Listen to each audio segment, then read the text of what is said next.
Os implantes mamários são sempre um assunto de interesse. Todos os pacientes têm muitas dúvidas em relação à prótese de mama.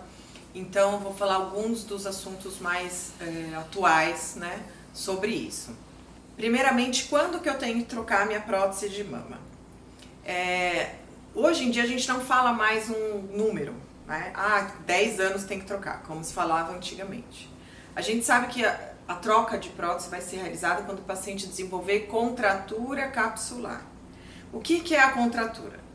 Todo material estranho, né, que a gente coloca no nosso organismo, o nosso corpo vai lá e vai fazer uma cicatriz em volta desse material estranho, no caso a prótese, para isolar a prótese do resto do corpo. Então fica uma capinha em volta da prótese. Essa capinha chama cápsula e ela é formada por tecido cicatricial. Entre esse tecido é formado por vários tipos celulares, entre eles células que são chamadas miofibroblastos, que são fibroblastos com capacidade contrátil.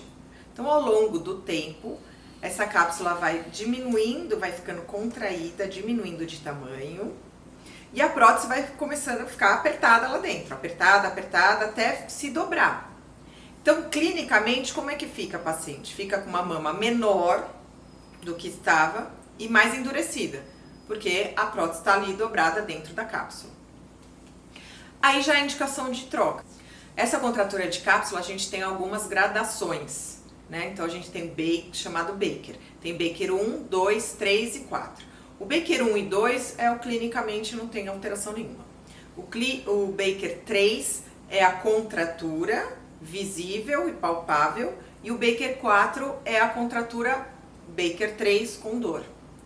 Geralmente as pacientes fazem a troca da prótese antes de chegar no Baker 4, antes de ter dor, porque do mesmo motivo que ela quis colocar uma prótese de mama, por um motivo 99% das vezes estético, quando a mama já está com um Baker 3 de contratura, ela já não está bonita. Então normalmente o paciente procura para fazer a troca, né? Se essa contratura for assimétrica, ou seja, eu tenho contratura na mama direita e não tenho na mama esquerda, então essa percepção é ainda mais rápida, porque a paciente fala: doutora, minha mama direita tá dura, tá menor, tá mais alta do que estava antes e tá diferente da esquerda. Então, em geral, essa paciente procura espontaneamente o cirurgião que a operou, um outro cirurgião, ou muitas vezes o ginecologista, para falar sobre a diferença, a assimetria entre a mama que advém da contratura unilateral. Quanto que isso é uma urgência? Precisa sair correndo para trocar a prótese? Não, não precisa. Você pode se organizar financeiramente, em termos de tempo, tudo isso tranquilamente e fazer a troca quando for mais viável para cada paciente. Quando já está um Baker 4, que o paciente tem dor, aí normalmente a gente indica fazer a troca com um pouco mais de rapidez, exatamente porque o paciente passou a ter um sintoma, não só uma alteração estética, mas um sintoma físico, né? Então a gente acaba indicando essa troca de prótese mais rápido. Um outro assunto bem relevante no momento e que está sendo discutido é o linfoma de células gigantes ligado à prótese de mama.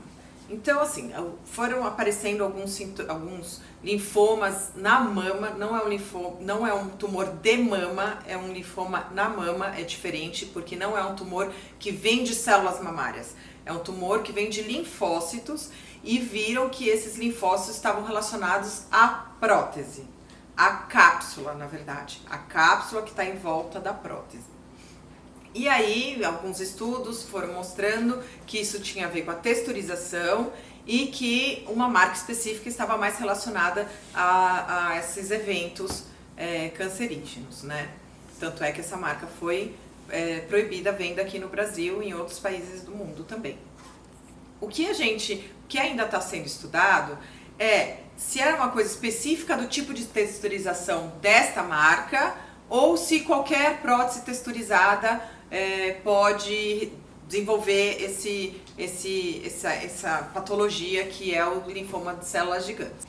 Então, muitos estudos precisam ser realizados para elucidar essa dúvida, se era algo mais específico de algum processo da texturização dessa determinada marca, lembrando que existe caso sim com outras marcas de linfoma de células gigantes, mas ainda é uma entidade rara. Então toda entidade rara na medicina é difícil da gente estudar e ter muitos parâmetros, né? O que a gente sabe é que a mortalidade é baixa, a grande maioria dessas pacientes que desenvolveram linfoma de células gigantes foram tratadas com químio, enfim, e tiveram um bom resultado, com um índice de cura muito alto, né? Então, assim, hoje em dia, o que a gente tem que fazer é ter um critério maior para o uso de prótese de mama, orientar as pacientes sobre o risco do linfoma, orientar as pacientes do momento da troca. Não existe prótese definitiva, ao contrário de que muitos profissionais, infelizmente, falam isso, não existe prótese definitiva. O que a gente não sabe é quando vai ter que trocar. Em que momento da vida do paciente vai ter que trocar. Em relação, voltando ao linfoma, quais são os sinais de suspeita do linfoma, né? Então, é uma paciente que colocou a prótese e que teve um seroma. Seroma é quando junta líquido tardio, ou seja, não é que juntou líquido ali logo nos 2, 3 primeiros 5 dias da cirurgia. Ela foi ter um seroma ali com 4 meses, com 5 meses, com 1 ano, com 2 anos, né? Então, isso é um sinal de alerta. Outro sinal de alerta é uma contratura muito precoce, né? Então o paciente colocou a prótese, aí ali depois de 2 anos já teve contratura. Isso não é o esperado, né?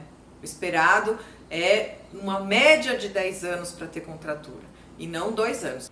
Então, se a paciente apresenta esses sinais de alerta, uma contratura precoce ou um seroma tardio, entre outras sintomas mais comuns como dor, etc., a gente tem que fazer uma pesquisa ativa sobre o linfoma de células gigantes relacionado à prótese, né? Que são alguns marcadores que são pedidos e hoje em dia a indicação de toda troca de prótese, a gente retirar a cápsula, mesmo se não tivesse sinais de alerta, e mandar para a pesquisa desses marcadores de qualquer forma. Isso é uma medida de segurança e até de rastreamento desse tipo de patologia.